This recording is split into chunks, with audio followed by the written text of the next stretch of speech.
1, 2, 3, 4. 1, 2, 3, 4. Get ready for claps. Go. Clap, clap. Clap, clap. Together. Cock-a-doodle-doo. Okay.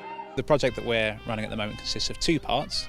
We've been at the Northgates Arts Centre working with young brass players where they received a presentation from an RPO brass quintet, then went on to coaching sessions, both individual masterclasses and full ensemble coaching sessions, and that rounded up with a sharing session with all of their parents. We've then spent the past couple of days going into schools in Ipswich, giving orchestral presentations. That's 4 separate schools where we have then invited primary schools to come and watch a presentation by the orchestra with an RPO quintet, and then they then go on to work with members of the secondary schools on workshops. What's his name? And he lived in? And this is what it sounds like when 5 people play the first movement called promenade, which is the French word for promener. It means to walk, that's right.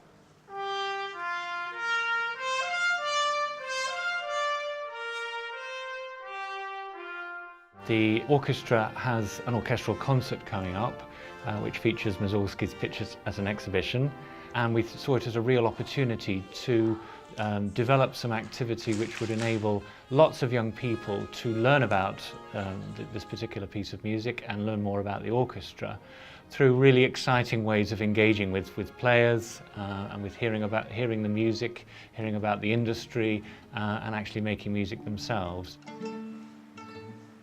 The Brass Festival Day was very special. We had 135 youngsters from the beginner to the most advanced in the county orchestra, and we hope that they will go back into their own schools and environments. Even if they're the only one from that school, that they're 10 feet tall, they can dine out on it forever, they've got something to share with other children and maybe draw them in as well. This is a marvellous package. Through some initial funding from our Ipswich-based Northgate Foundation, we've been able to put a huge package together which has included 135 youngsters enjoying a day of brass playing, through to the very specialist opportunities for primary schools to come and actually see real professional musicians work. They're incredibly attentive. For lots of them, I think it will be maybe their first opportunity to hear an ensemble from an orchestra play live, so that's been nice for everybody.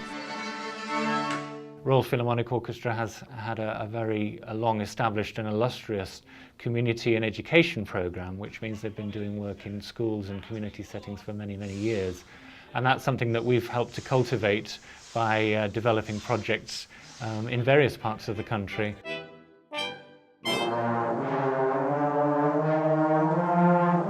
Ordinary Ipswich youngster, ordinary Suffolk brass player, coming into contact with players of world-class quality, broadening those horizons, all of that is part of our work. It's not just about teaching a few children to play musical instruments, it's about making music at its best possible level, accessible to all.